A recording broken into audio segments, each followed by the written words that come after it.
Yap, Assalamualaikum warahmatullahi wabarakatuh. Masih ketemu dengan saya pada bab posisi strategis Indonesia. Nah, sebelumnya video ini disusun untuk kegiatan pembelajaran dengan topik utama letak geologis Indonesia. Konten dalam video ini tidak murni disusun sendiri oleh saya. Ada beberapa sumber dan media yang saya ambil untuk menyusun video ini. Di antaranya adalah Canva, beberapa gambar yang diambil dari Google, dan dari YouTube juga. Nah, untuk bab ini ya, kita sudah mempelajari letak astronomis, geografis, dan kali ini kita akan mempelajari letak geologis. Yang kita pelajari apa? Yaitu pengaruh letak geologis dan potensinya. Yap, posisi strategis Indonesia dengan sub terakhir yaitu letak geologis Indonesia. Nah, oke, tujuan pembelajarannya ada tiga: mengetahui letak geologis Indonesia, menganalisis pengaruh letak geologis terhadap kondisi Indonesia, dan yang ketiga adalah menjelaskan keuntungan letak geologis Indonesia. Nah, sebelum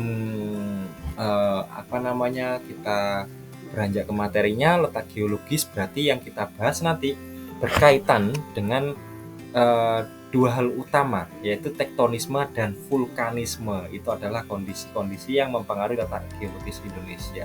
Tektonisme berkaitan dengan lempeng tektonik dan vulkanisme berkaitan dengan gunung api.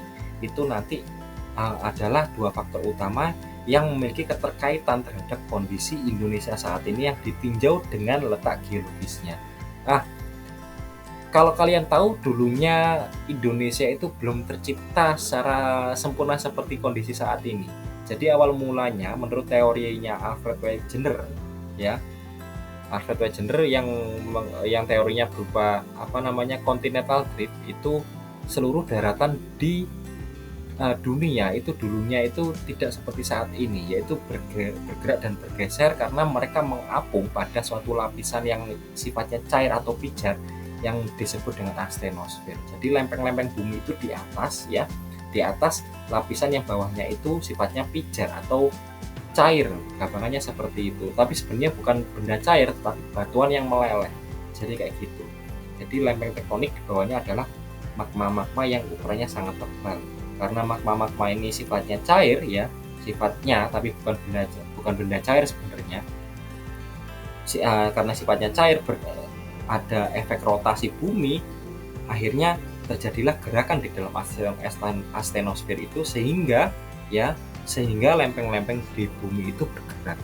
Untuk simpelnya bagaimana lempeng bumi itu bergerak, coba simak video berikut ini.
Iya, dari video itu telah kita simak bahwasanya dulunya daratan yang ada di dunia itu tidak seperti saat ini, ya. Jadi mohon maaf, eh, daratan-daratan di dunia itu dulunya awal mulanya menjadi satu daratan besar namanya Pangaea. Nah, itu. Kemudian karena adanya gerakan lempeng tektonik, dia pecah menjadi Laurasia dan Gondwana dan bergerak terus menerus, ya, sampai menjadi kondisi daratan saat ini. Misalnya saya pause di sini, Indonesia baru terbentuk pada sekitar 25 juta tahun yang lalu sudah muncul cikal bakalnya. Di sini cikal bakal Kalimantan, Sumatera dan Jawa atau paparan Sunda, dan di sini adalah paparan Sahul yang dulunya terkait dengan dengan benua Australia. Nah, video ini saya ambil dari YouTube-nya Arskis, yaitu dengan judul Continental Drift from Pangaea to Today. kayak gitu ya. Jadi dari 190 juta tahun yang lalu. Berhubung dulu itu belum ada manusia yang hidup pada masa 190 juta tahun yang lalu, ini adalah sebuah teori. Yang teori ini tentunya membutuhkan pikiran-pikiran analisis dan kritis dari berbagai macam ahli yang kemudian diterbitkan dalam suatu teori namanya continental drift. Oke, jadi ini awal mulanya dari daratan di bumi itu adalah satu daratan besar namanya Pangea, kemudian pecah menjadi Laurasia dan Gondwana, dan bergerak terus menjadi kondisi saat ini. Oke, terus pengaruhnya bagi Indonesia bagaimana sih? Ingat kondisinya Indonesia itu cukup rumit, maksudnya cukup rumit dari kondisi lempeng tektoniknya, super kompleks dari suatu ketiadaan menjadi berbagai macam kepulauan seperti saat ini. Nah, kondisi geologi Indonesia itu simpelnya seperti pada gambar ini. Jadi di sini ada peta geologinya dan di sini ada legendanya. Jadi ada berbagai macam informasinya. Yang segitiga merah itu adalah gunung api aktif yang berjajar dari Sumatera, Jawa, kemudian Bali, Nusa Tenggara, kemudian di Sulawesi juga ada ya.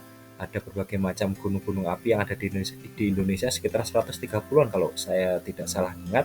Nah, kemudian yang warna-warna lain ini apa? Misalkan kita lihat ada yang warna hijau itu ada Mesozoikum Formation, kemudian yang biru adalah Paleozoikum Formation, kemudian yang merah itu batuan plutonik, kemudian yang misalkan yang warnanya krim ini itu adalah Kenozoikum Formation. Maksudnya Kenozoikum, Mesozoikum, Paleozoikum itu dapat kita lihat pada gambar yang kanan. Nah, itu adalah era geologis yang dikelompokkan berdasarkan usia-usianya. Jadi para peneliti ketika meneliti usia-usia bentukan formasi atau batuan yang ada di Indonesia itu melihat umurnya. Biasanya kalau misalkan analisis karbon nggak bisa, itu biasanya menggunakan salah satu elemen dalam tabel unsur periodik namanya argon. Nah, oke. Jadi misalkan kita lihat ya, masa yang paling tua itu adalah masa Paleozoikum. Sebenarnya ada Arkaian dan Hadian, tetapi mulai muncul tanda-tanda kehidupan ada masa pada Paleozoikum ya. Di sini eranya ada Paleozoikum, Mesozoikum dan Kenozoikum. Periodenya jadi sub dari eranya ada dari Prakambrian, Cambrian, Ordovician, Silur, Devon, Mississippian, Pennsylvanian dan Permian. Kemudian masa dinosaurus seperti T-Rex, Triceratops, Pterodactyl dan sebagainya itu pada masa Mesozoikum. Pada Triasik, Jurasik dan Kretasius, dan kemudian mereka punah pada era modern yaitu Kenozoikum, yaitu masa Tersier dan Kuarter. Ya, sampai munculnya manusia itu masa Kenozoikum itu menurut skala waktu geologis ya. Oke, jadi di Indonesia banyak sekali ditemukan batuan-batuan tua, misalkan batuan Paleozoikum yang warna biru itu ditemukan di daerah Papua sana. Oh, ternyata tanahnya sangat tua Papua itu. Buktinya terdapat batuan yang berumur sangat tua. Umur yang paling muda di masa Paleozoikum adalah sekitar berapa ini? 30 juta tahun. 30 juta tahun yang lalu. Sangat tua. Iya. 30 sampai 50 juta tahun yang lalu untuk masa Paleozoikum. Jadi batuan-batuan di sana sangat tua. Oke. Nah, dampaknya bagaimana sih masalah continental drift itu tadi? Jadi dampaknya adalah yang pertama pasti munculnya rangkaian pegunungan yang ada di Indonesia. Nah, jadi ada rangkaian pegunungan sepanjang kepulauan Indonesia di Sunda besar kecuali Kalimantan dan Sunda kecil ya, itu banyak sekali rangkaian pegunungan. Karena apa? Karena efek dari gerak subduksi ya. Apa itu gerak subduksi? Misalkan kita lihat gambar ini ada deskripsinya. Subduksi adalah proses geologi wilayah kerak bumi di mana terdapat pada batas dua lempeng tektonik. Jadi lempeng yang tadi bergerak itu pecah-pecah, kemudian ada yang saling bertabrakan, ada yang saling berjauhan, dan ada yang saling bergesekan saja. Ya, lempeng dengan kerak samudra yang lebih tipis menunjam ke bawah lempeng yang dengan kerak benua yang lebih tebal secara konvergen, atau konvergen itu secara bertabrakan. Zona subduksi itu pada gambar ini adalah lingkaran ini. Ini ada zona subduksi yang mana karena pergesekan lempeng tektonik ini yang menuju ke bawah ini warna merah sepertinya. Nah, mohon maaf. Nah, yang bergerak ke kiri dan ke bawah ini adalah lempeng benua, dan yang besar ini mohon maaf, yang bergerak ke kiri dan ke bawah ini adalah lempeng samudra, dan yang besar ini adalah lempeng benua. Kayak gitu. Bertabrakan kemudian memunculkan gunung-gunung api seperti saat ini. Itu namanya zona subduksi. Nah, kemudian dampaknya apa? Ada 2 rangkaian pegunungan dunia yang disebut sebagai sirkum. Sirkum itu rangkaian pegunungan dunia karena efek dari pergerakan lempeng tektonik tadi. Apa sih pengaruhnya sirkum? Tentu saja berpengaruh karena Indonesia ternyata dilalui oleh 2 sirkum dunia, sirkum Pasifik dan sirkum Mediterania. Mohon maaf ini tulisannya menutupi penjelasannya. Sirkum Pasifik bagian sebelah mana? Yang warna biru pada peta ini. Ya, di sini Indonesia. Indonesia saya berikan tanda warna kuning. Ya, di sini adalah Indonesia. Nah, Indonesia dipengaruhi oleh 2 warna yaitu biru dan merah, di mana biru itu adalah sirkum Pasifik ya, di sepanjang lempeng Pasifik dan lempeng-lempeng yang bertabrakan dengan lempeng Pasifik itu sendiri, dan yang merah adalah sirkum Mediterania. Nah, dari mana saja mulainya yang sirkum Pasifik? Dari Andes, Rocky Mountain, kemudian melalui kepulauan Jepang, kemudian bercabang bahkan di wilayah Filipina, kemudian melewati pegunungan Jayawijaya dan berakhir di Selandia Baru. Sedangkan sirkum Mediterania yang mulai dari pegunungan Atlas, melewati Himalaya juga, gitu, Alpen dan lain sebagainya, kemudian ke Indonesia masuk melalui Pulau Sumatera, ada pegunungan-pegunungan aktif, dan Jawa, kemudian Nusa Tenggara.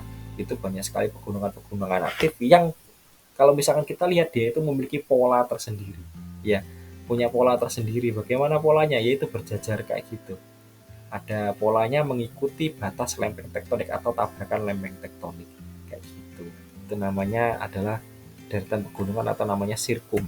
Nah, terus efeknya apa sih untuk gunung-gunung api itu tadi? Kita lihat dari sisi positifnya saja. Kalau kita lihat jelek-jeleknya tentu saja isinya adalah bencana. Tetapi jika misalkan kita lihat potensinya, potensi-potensi bentukan lahan vulkanis tentu saja ada banyak. Misalkan ini potensi bahan tambang batuannya, misalkan untuk fondasi rumah atau untuk mengaspal jalan dan lain sebagainya. Karena banyak gunung api aktif, tentu saja banyak sekali mata air yang muncul. Kemudian juga ada tambang pasir, dan kita juga memiliki tanah yang subur karena dekat dengan gunung api. Tanah yang subur adalah tanah yang dekat dengan gunung api. Pasti seperti itu. Karena tanahnya istilahnya up to date terus. Ketika erupsi, ada tanah baru kayak gitu, itu up to date terus. Ketika nggak ada gunung api, tanahnya akan beresiko terjadi penurunan kesuburan. Nah, efeknya dari kondisi geologis selanjutnya adalah ragam topografinya. Dari aktivitas tektonisme dan vulkanisme di Indonesia mengakibatkan variasi topografi. Ada yang dataran, ada yang perbukitan dan pegunungan, ada yang ini juga perbukitan kapur dan lain sebagainya.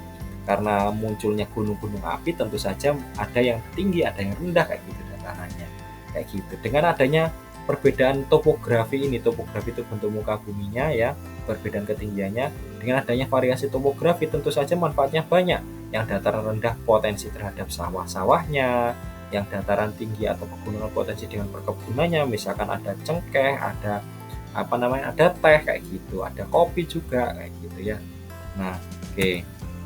Nah, terus selanjutnya dampaknya adalah juga potensi bencana. Adanya tabrakan lempeng tektonik tentu saja efek yang pertama adalah bencana gempa bumi. Nah, kenapa kok bisa terjadi gempa bumi? Karena lempeng yang bertabrakan, bayangkan itu lempeng beratnya jutaan ton. Ketika bergeser sedikit saja tentu saja menimbulkan getaran. Dan lempeng itu ukurannya sangat amat terlalu besar untuk ukuran manusia. Sehingga getaran sedikit saja akan menimbulkan potensi gempa bumi. Efeknya apa? Gedung-gedung rusak, kemudian jalan-jalan juga pecah kayak gitu.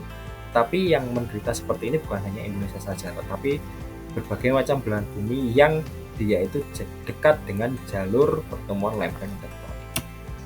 Nah, potensi bencana selanjutnya adalah juga tsunami. Tentu saja tsunami karena yang pertama ada beberapa faktor. Bisa jadi longsoran di dasar laut, kemudian bisa jadi karena gempa bumi, yaitu karena pergerakan lempeng tektonik, atau aktivitas gunung api.